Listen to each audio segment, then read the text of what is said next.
Vols lose an assistant AD, Ryan Alpert, to Georgia Tech. Bank on it. This is a big deal or not? Bank on it. This is no big deal. This is no big deal. And for those who don't know, Ryan Alpert is basically, he's not the bag man or anything like that. He actually does he is valuable to Tennessee. Because, like assistant, you can have some assistants that are like the bag man, basically. Yes. Go count the money for me. Ryan Alpert's I'm not dismissing him. Brings us back about Washington, Larry Slade. Go ahead. Yeah, exactly.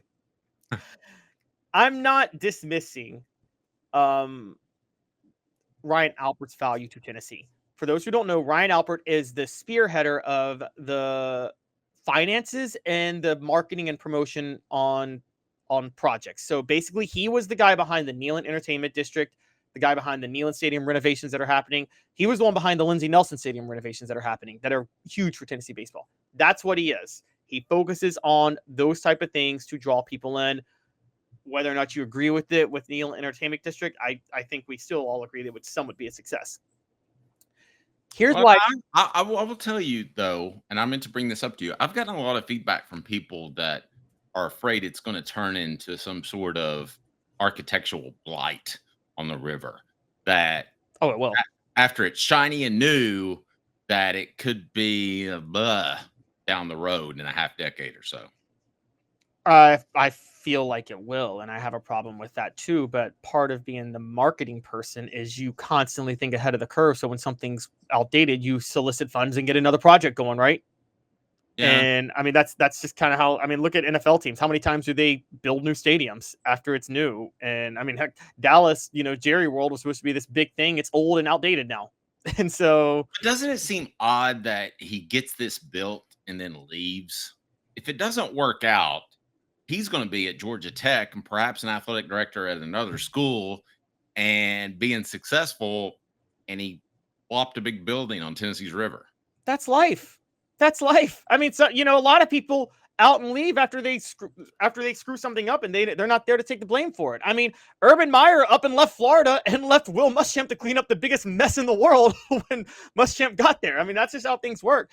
I think that, look, I know this. I'll say this from a personal level. I know some of his work because when he was back in the day, I'm like I've told you guys, I'm from Memphis. He was actually at Memphis getting his master's and was actually interning and kind of working as an assistant, growing through the athletic department program. Was very, very big on helping to reinvent Memphis and the football program and how they promoted themselves. And he's a big reason why the program is much more successful as a small level program to this day. He knows how to promote things. He knows how to market things. Here's why it's not a big deal. If you look at Danny White's track record as an athletic director, one, Danny White's the best hirer in the business. He's going to find somebody that can do this right. Two, everywhere Danny White's been, people have been ahead of the curve in terms of promotion and marketing and projects.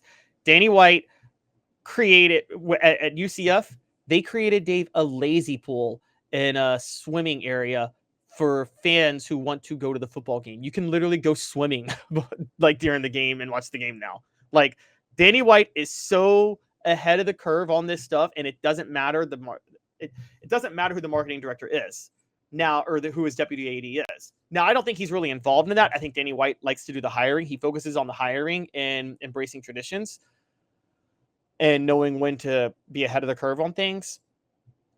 I think Danny White, the hirer, though, is always going to find somebody that can do what Ryan Alpert did at Tennessee.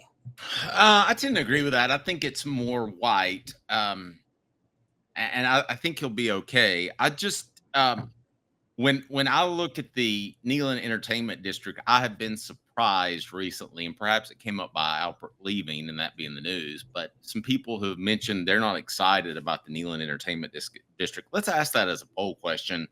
Are you excited about the Neyland Entertainment District, the NED, as we will call it moving forward?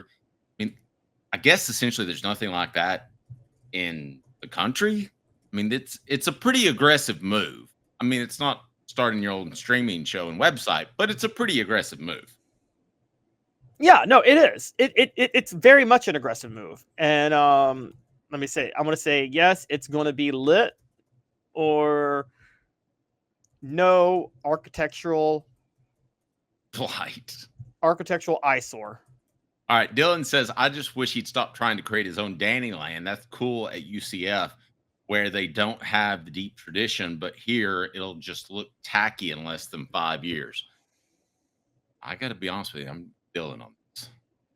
Okay, so here's the look. Danny White, he went from Buffalo in New York to UCF. So this is the first school, Tennessee, where he's having to be ahead of the curve marketing. But one of the things Danny White pointed out at Tennessee, and he's right about this, he said where Tennessee's different from Alabama or some of the other blue bloods in college football, Dave, is the tradition of Tennessee more than the other schools has been to break tradition. True. And that is a no. And he pointed out, I mean, that's why he put the statues of T. Martin, Jackie Walker, Lester McLean, and Condra Holloway in front of Neyland. He's trying to drive home a point. He's saying Tennessee was the school that was the trendsetter on civil rights and having black athletes play for them. That broke tradition in a big way. Tennessee was the school that embraced Title IX in women's sports. Totally broke tradition by doing that. And his point is a big part of Tennessee tradition is being the school that breaks tradition and sets the trend. Now, will Neyland Entertainment District be a trend? I'm with you. I don't think so. Here, let me point this out. I don't have a problem with the entertainment district per se. What I have a problem with it is what you point out, Dave, the architectural eyesore of building a giant, like, high-rise condo right in front of the stadium or hotel. That's the issue. Is you've done that walk from Thompson-Boling over to Neyland. It is kind of an eyesore right now, right? I mean, something did need to be done about that, like when you're in it. But you didn't need to.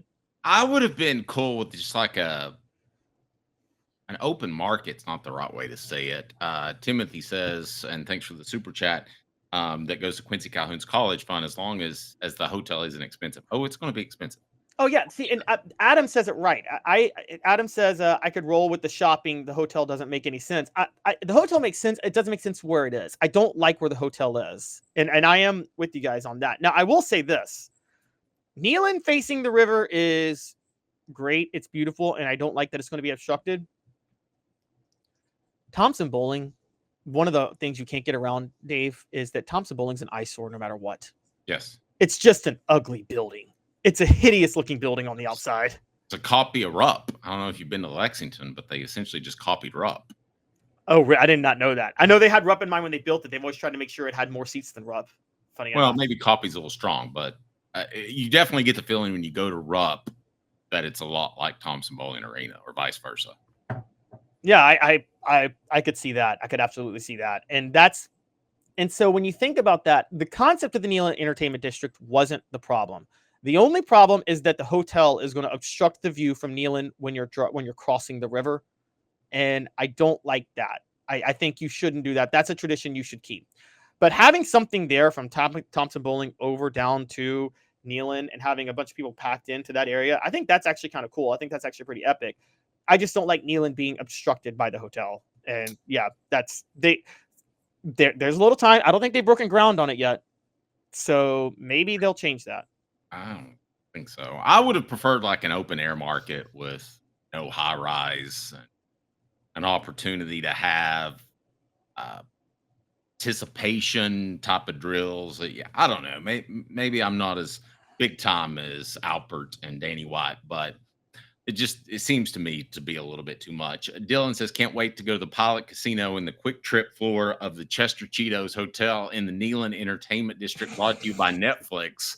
That's pretty good. The show represented by Banks & Jones, Tennessee's trial attorney, banksandjones.com, as we broadcast live from the TedRussellFord.net studios, TedRussellFord.net, TedRussellLincoln.net. Incredible buying experience there. Does the NED, let's call it the NED from now on, the Neyland Entertainment District, does it have an impact on the field? Because we talk about facilities, and there was a time probably in the late 90s, early 2000s, in which some programs were woefully behind in terms of facilities. You would go to, say, South Carolina, and you're like, man, they're nowhere close to Tennessee. And they're nowhere close to, and then Alabama was actually a little bit behind, and then they closed in their end, and I think Georgia has plans to do the same. But my question with the NED, does it help in recruiting at all? I mean, do you look No, at this because on here's TV, if you're a 4-star prospect and you look at this on TV and you think I can play in front of that because they're going to have the big sweeping camera shots. I actually think it could help in recruiting a little bit. Not enough to do it, but I think it could. maybe, but I think this is more about this will help in money. Like this is going to generate a lot of money because this is completely owned by the university, right? Yes. So they're going to rake in some cash on this. But the hotel, but yeah. So they're going to. The reason I don't think it'll help recruiting is because like the players aren't going to be a part of this because they'll be having to focus on the game that day. It's not like they're going to be hanging out at Ned. Do you want your players hanging out at Ned before kickoff? Well, no, I'm talking about you're sitting at home and you're a prospect and you're watching the big sweeping camera shots. Yeah, but do players think about that stuff? Because it's like you're not going to be a part of that. You're going to be in the locker room preparing for the game. I just think in general, I think you're underestimating. Listen, I'm not a fan of the net either, but I think you're underestimating the impact it could have and the visual it's going to provide. Maybe okay, but I think the visual could hurt from this. I think the biggest thing that the visual that of Neyland Stadium always provided was seeing the stadium from across the river with the mountains in the backdrop, and you see all that orange and white. It's so beautiful. I think the hotel will obstruct that. So my issue is the hotel. But again, I can't blame. I fully can't. Let's be fair to Ryan Alpert on this, who's going to Georgia Tech, and Danny White. Dave, they work with a lot of people with deep Tennessee ties.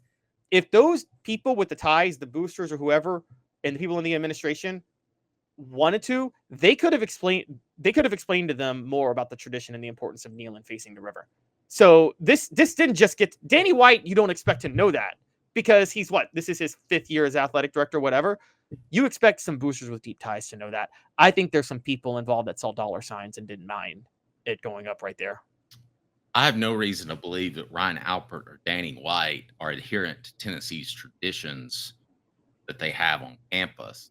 To me, their job is to make money. Their job is to make money, and if someone comes to them and tries to, it's the job of the people institutionalized at the university to tell them what they should and shouldn't do for traditions, right? And no one told them this with the hotel. Now, in all fairness, Derek says, man, a hotel, this is sickening. I want to make this a poll question because Todd brings up a good point. They're talking about the recruits staying there on their official visits. So now they would stay close to the strip or with other players, or there's a number of things. But I will say this, and I hadn't thought about this. Great point, Todd, is that waking up and you're a couple of blocks from the stadium and you're a prospect and you walk over there and it's nice and easy. You don't have to worry about parking. That could be a factor in recruiting with parents and players and prospects. Okay, but why not? I'm not even opposed to the high-rise hotel. But Dave, why not put it next to Thompson-Boling instead of Neyland? I don't care if Thompson-Boling is obstructed from the river, but why put it in front of Neyland Stadium is the issue. I mean, that's Pseudo Sham brought it up. I hear people rave about the Braves Entertainment District. I think it's the same thing. To some extent, Knoxville has always been a city that wanted to be Atlanta, right? No, I agree.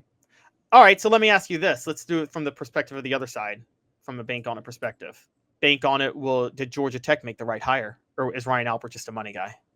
No, I think they made the right hire. He is just a money guy, but I think they might made the right hire. Okay, so bank on it. I'm going to say Georgia Tech made the right hire too. All right, Bank on It brought to you by Commercial Bank. Timothy Super Chat up next. Bank on It brought to you by Commercial Bank. Member FDIC, life made better. Commercial Bank is your neighborhood bank. What makes us different from other banks? We understand that every customer has unique opportunities, challenges, and financial concerns. We don't expect you to fit into the same box as the next person or business. Whether it's purchasing a home, saving for your child's future, or planning for your next vacation, we're with you every step of the way to navigate life's big decisions. Commercial Bank. Life made better. All right, General Ursus says people can call the Rose Bowl overrated all they want, but at least the Rose Bowl isn't smart enough to not to take away their money-making views. Yes. Okay, but General, I'm going to disagree with you here. I think you're going to see a gorgeous landscape and you're going to have the cameras on the ropes or however they do it, I think it's going to look really impressive. Now, my question is, what does it look like 5 years from now? Do you think Ryan Alpert is a guy that wasn't thinking 5 years from now when he did this? Hell no. I mean, well, why would he care? His job is to make money for the university, and it got him a promotion to Georgia Tech. I assume that he's going to make more money, right? I mean, this is a hire away situation. This is but here's the thing. If you're good at your job, though, what you do is the minute something does become stale, you do something else fresh and you solicit more money. And also theoretically, I mean, this is how developers think. You make the money you can, and then you use that money to invest in something else, and then you make money from that, and then you just keep going, right? And I mean, they expect this to build a profit. So, let's see. How about this? Are you all Ned or not? I'll let you factor it out and how you want to put the question on the YouTube channel. Dylan says, I think it's a quick cash grab. Long term, this will be a nightmare. Need I remind everyone, we still have troughs in Neyland Stadium. Imagine an entire hotel in 20 or 30 years. Do they still have troughs in Neyland Stadium? I thought they got rid of those. I guess. I don't know. But I already have it up basically, and people are saying, yes, it's going to be lit at 74%. I mean, it's the same when we talked about this a couple of months ago when it first came out. Like it's basically the same concept. It's going to be lit, but the hotel is the problem. All right. So let's go to Ashley's comment on the message board. But will the hotel provide a few spaces to add to the stadium without adding more skyboxes to the stadium? I don't know where they can put more skyboxes. I mean, I will tell you what they're likely to do. They're likely to take away media. Yeah. That's what they've done in Thompson-Boling Arena. They moved, it used to be on the sideline, and it was fantastic. I'd never missed a game because you could hear so much more being right there next to the court. And now they're in the end, like 5 rows up. That's what they'll eventually do to the media in the stadium. So what will be the task of the next marketing person that takes over for Ryan Alpert? They're going to have to figure out something to keep this thing fresh after 5 years. Let's keep the homeless people away from the Ned. Let's ask this question. What'll it be, though? What'll it be? The next marketing move?